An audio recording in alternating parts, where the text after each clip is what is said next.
Good afternoon. आप लोग कैसे हैं? बहुत अच्छे से होंगे। भगवान से मनाते हैं कि आप लोग अच्छे से रहेंगे भी। और आज देखिए BPS TRE 3 का रिजल्ट आने वाला है, जिसमें बहुत सारे म्यूजिक के टीचर बनेंगे। इसके लिए शुभकामनाएँ। और भगवान से मनाते हैं कि भी स्टूडेंट छूटे नहीं, सभी पास हो। ठीक है। और आप लोग सब्सक्राइब ज़रूर कीजिए, लाइक भी कीजिए, कमेंट भी कीजिए, क्योंकि आप कमेंट कीजिएगा तो मेरा मोटिवेशन बढ़ेगा, मनोबल बढ़ेगा और आपको वीडियो फिर पुनः अच्छा से अच्छा वीडियो क्लास आपके समक्ष रखूं। इसलिए जो भी गलती हुआ हो तो आप एक दोस्त के रूप में, एक भाई के रूप में ज़रूर माफ़ कीजिएगा, क्योंकि आप ही लोग मेरे चैनल को आगे बढ़ाएंगे और चैनल ग्रो करवाएंगे। इसलिए आप लोगों से आग्रह है कि लाइक शेयर सब्सक्राइब ज़रूर कीजिए। धन्यवाद। हमारे आज क्वेश्चंस हैं, वो लगभग 35 क्वेश्चंस हैं। आप लोग ध्यान से सुनेंगे और लिखेंगे भी। ठीक है, स्टार्ट करते हैं पहला क्वेश्चन से। देख लीजिए, तानसेन का जन्म कब हुआ, कहाँ हुआ था? तानसेन का जन्म कहाँ हुआ था? तो इसका ऑप्शन है बेहट, ए बेहट, बी ग्वालियर, सी मध्य प्रदेश, डी मैहर। तो इसका ऑप्शन ए सही है, बेहट होगा। ठीक है ना, इसका बेहट होगा। वायलिन को किससे बजाया जाता है? वायलिन को किससे बजाया जाता है?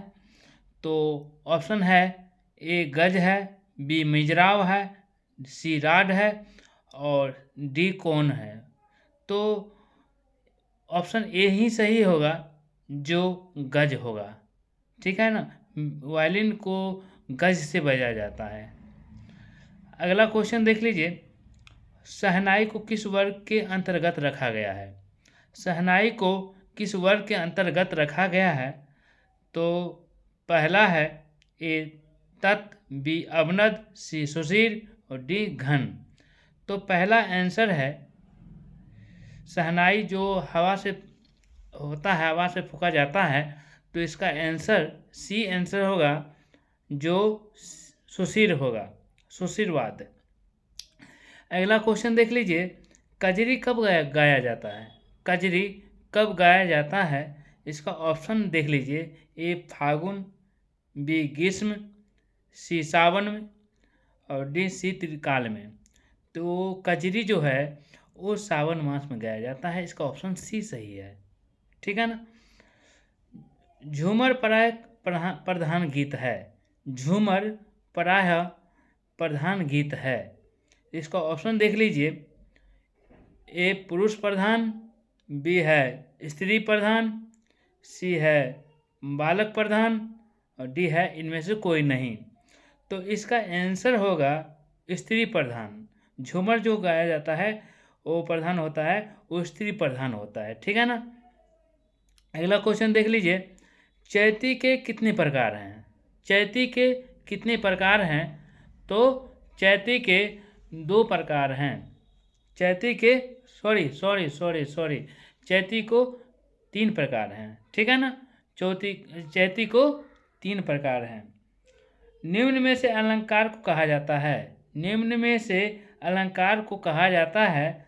अलंकार को कहा जाता है, ए है स्वर, बी है पलटा, सी है टेक, डी है इनमें से कोई नहीं। तो इसका ऑप्शन बी सही है, पलटा होगा। इसका बी सही है। ठीक है ना। तानसेन के पुत्र मशीद खान ने सितार में कितने तार लगाने की परंपरा चलाई? तानसेन के पुत्र मशीद खान ने सितार में कितने तार लगाने की परंपरा चलाई? इसका ऑप्शन है, ए 3 है, बी 5 है, सी 6 है और डी 7 है। तो इसका ऑप्शन सी सही होगा, 6 होगा। ठीक है ना। सितार का कौन सा तार चिकारी का होता है? सितार का कौन सा तार चिकारी का होता है? पहला है पहला क्या है? पहला है प्रथम, बी है द्वितीय, सी है चतुर्थ, डी है सप्तम। तो इसका डी ऑप्शन सही होगा, सप्तम होगा। ठीक है ना। उस्ताद अहमद अली खान कौन सा वाद्य बजाते थे? उस्ताद अमजद अली खान कौन सा वाद्य बजाते थे? इसका ऑप्शन है ए सितार, बी तबला, सी सरोद, डी शहनाई। आप लोग बताइए, कमेंट बॉक्स में बताइए। इसका ऑप्शन सी सही है, सरोद है। इसका सरोद है। एम राजन जी कौन सा वाद्य बजाती थी? एम राजन जी कौन सा वाद्य बजाती थी? तो ऑप्शन है, देख लीजिए, ए सितार है, बी सुरबहार है, सी सरोद है, डी वायलिन है। तो इसका ऑप्शन डी सही होगा, वायलिन। इसका वायलिन सही होगा। वायलिन के सबसे ऊपरी भाग को क्या कहते हैं? वायलिन के सबसे ऊपरी भाग को क्या कहते हैं? ए है स्क्रॉल, बी है पेग, सी है नेक, डी है इनमें से कोई नहीं। इसका ऑप्शन ए है स्क्रॉल। ठीक है ना। निम्न में से अवनद वाद्य का चयन कीजिए। निम्न में से अवनद वाद्य का चयन कीजिए। ए है खोल, बी है नाल, डी है ढोल, सी है ढोल और डी है उपयुक्त सभी। तो इसका ऑप्शन देख लीजिए। इसका ऑप्शन है, मतलब जो है, इसका ऑप्शन क्या है? तो उपरोक्त सभी होगा। इसका ऑप्शन क्या होगा? उपरोक्त सभी होगा। क्या होगा? उपरोक्त सभी होगा। ठीक है ना। करताल किस वर्ग का वाद्य है? करताल किस वर्ग का वाद्य है? तो ए है तत् है, बी है अवनद है, सी है घन है और डी है सुशील है। डी सुशील। तो जो हाथ से बजाया जाता है, जो जैसे मतलब घंटी उंटी हो गया, वो सब क्या है? और करताल हो गया, घंटी हो गया, जो भी है वो घनवाद्य है। ठीक है ना। वो क्या है? घनवाद्य है। तो अगला क्वेश्चन देख लीजिए। विंध्यवासिनी देवी को बिहार के लोकगीतों का संकलन और संवर्धन के लिए किस वर्ष भारत सरकार ने पद्मश्री से नवाजा था? उसका ऑप्शन देख लीजिए। 1970, बी है 1974, सी है 1965 और डी है 1968। इसका ऑप्शन बी सही होगा, 1974 में। विंध्यवासिनी देवी का जन्म किस प्रदेश में हुआ था? विंध्यवासिनी देवी का जन्म किस प्रदेश में हुआ था? तो इसका ऑप्शन देख लीजिए। ए है उत्तर प्रदेश, बी है मध्य प्रदेश, सी है बिहार और डी है दिल्ली। आप लोग बताइए कमेंट बॉक्स में कि इसका आंसर क्या होगा। इसका आंसर क्या होगा? तो इसका आंसर होगा सी, बिहार। तबले पर बजने वाले कुल वर्णों की संख्या कितनी है? तबले पर बजने वाले कुल वर्णों की संख्या कितनी है? इसका ऑप्शन है ए 10, बी 9, सी 5, डी 11। इसका ऑप्शन ए सही है, जो 10 होगा। पाश्चात्य संगीत पद्धति में कितनी स्वरलिपि पद्धति है? पाश्चात्य संगीत पद्धति में कितनी स्वरलिपि पद्धति है? इसका ऑप्शन देख लीजिए। ए 2 होगा, बी 3 है, सी 4 है और डी 5 है। तो पाश्चात्य संगीत में 4 स्वरलिपि पद्धति है। इसका सी सही आंसर है। पश्चात्य संगीत में ताल के कितने प्रकार हैं? पश्चात्य संगीत में ताल के कितने प्रकार हैं? इसका ऑप्शन देख लीजिए। ए 3 है, बी 4 है, सी 1 है और डी 2 है। इसका ऑप्शन देख लीजिए। इसका ऑप्शन 2 सही होगा, जिसका डी ऑप्शन है। अगला क्वेश्चन देख लीजिए। रे ग रे म ग रे सा किस राग की स्वर संगीतियाँ हैं? किस राग की स्वर संगीतियाँ हैं? तो ए है गौर मल्हार, बी है श्री, सी है ललित और डी है देशकार। तो इसका ऑप्शन देख लीजिए। इसका ऑप्शन ए सही होगा, गौर मल्हार होगा। इसका गौर मल्हार होगा। अगला क्वेश्चन देख लीजिए, राग श्री किस ठाट का राग है? राग श्री किस ठाट का राग है? इसका ऑप्शन ए है बिलावल, बी है कल्याण, सी है पूर्वी, डी है काफी। इसका सी ऑप्शन सही होगा, जो पूर्वी होगा। राग पुरिया धनाश्री की राग में पंचम स्वर किस प्रकार का बहुत्व है? राग पुरिया धनाश्री राग में पंचम स्वर किस प्रकार का बहुत्व है? तो इसका ए देख लीजिए लंघन होगा, बी अभ्यास, सी लंघन और डी बी और सी दोनों। तो इसका बी और सी दोनों होगा, एक अभ्यास भी होगा, एक लंघन भी होगा। ठीक है ना। अगला क्वेश्चन देख लीजिए, निम्न में से किस राग का गायन समय दिन का चौथा प्रहर है?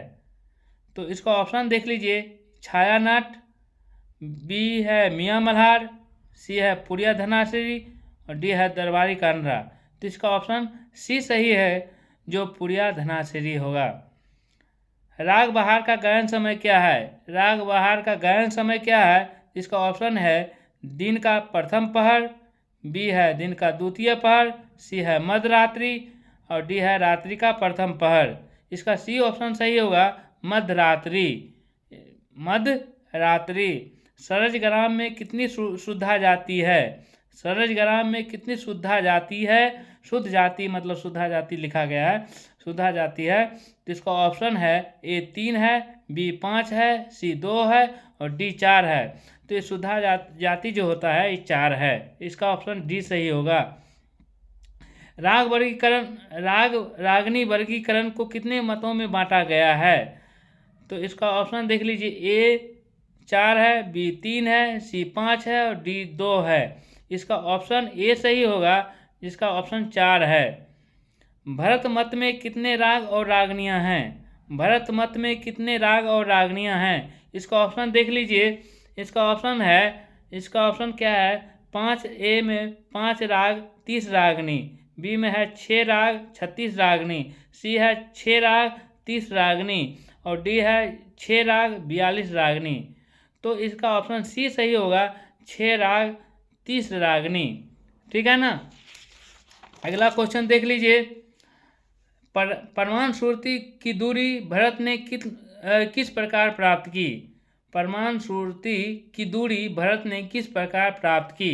इसका ऑप्शन देख लीजिए, ए मूर्छना है, बी सारना है, सी सुरती दर्पण है, डी इनमें से कोई नहीं है। इसका ऑप्शन बी सही होगा, सारना होगा। निम्न में से कौन सा कथन सत्य है? निम्न में से कौन सा कथन सत्य है? इसका ऑप्शन देख लीजिए, ए आधुनिक काल में प्रत्येक स्वर अपनी प्रथम सुरती पर स्थापित होता है, ए है। बी है देख लीजिए, पलुस्कर जी ने 12 विकृत स्वर माने हैं। सी है, आचार्य भरत ने विकृत स्वरों के लिए स्वर साधारण कहा है। डी है, उपरोक्त सभी।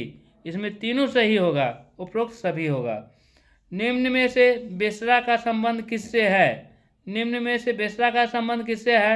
ए है राग की जाति से, बी है श्रुति जाति से, सी है गीति से, डी है इनमें से कोई नहीं। इसका ऑप्शन सी सही है, गीति से। गीति से। मृदंग के बाएं मुख पर किसका लेपन किया जाता है? मृदंग के बाएं मुख पर किसका लेपन किया जाता है? इसका ऑप्शन है, ए पक्की स्याही, बी है आटे का, सी है सूजी का, डी है चावल के आटे का। इसका ऑप्शन बी है आटे का। निम्न में से किस ताल के प्रत्येक विभाग का अंत ना बोल से नहीं होता है? निम्न में से किस ताल के प्रत्येक विभाग का अंत ना बोल से नहीं होता है? ठीक है ना। तो ए है दादरा, बी है तिलवाड़ा, सी है झपताल, डी है रूपक। इसका बी ऑप्शन सही है, तिलवाड़ा। अगला क्वेश्चन देख लीजिए, संगीत परिजात ग्रंथ के लेखक कौन हैं? संगीत परिजात ग्रंथ के लेखक कौन हैं? इसका ऑप्शन है, आप लोग बताइएगा कमेंट बॉक्स में। इसका ए है अहोबल, बी है नारद, सी है सारंगदेव डी है मतंग। इसका आंसर आप लोग कमेंट बॉक्स में बताएंगे। इसका ऑप्शन ए सही होगा, अहोबल। ठीक है ना। अंतिम क्वेश्चंस है, अंतिम प्रश्न है, आप लोग ध्यान से सुनेंगे। पंडित अहोबल ने वीणा के तार पर कितने विकृत स्वर की स्थापना किए हैं? पंडित अहोबल ने वीणा के तार पर कितने विकृत स्वर की स्थापना किए हैं? इसका ऑप्शन देख लीजिए। ए 4 है, बी 6 है, सी 5 है, डी 3 है। तो इसका ऑप्शन सी सही होगा, जिसका आंसर 5 होगा।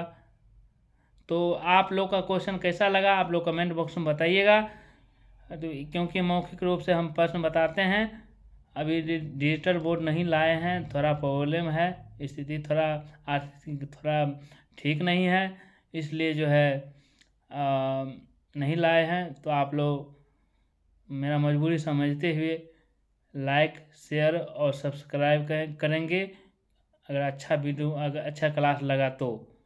क्योंकि हम जानते हैं कि बहुत सारे क्लास सर सब दे रहे हैं, और हमारे दीपा मैम भी, हम उनसे पढ़े थे, दीपा मैम से भी पढ़े हैं, हम ऑनलाइन क्लास लिए थे, तो उनसे भी हम पढ़े हैं, और मेरा भी सिलेक्शन हुआ है।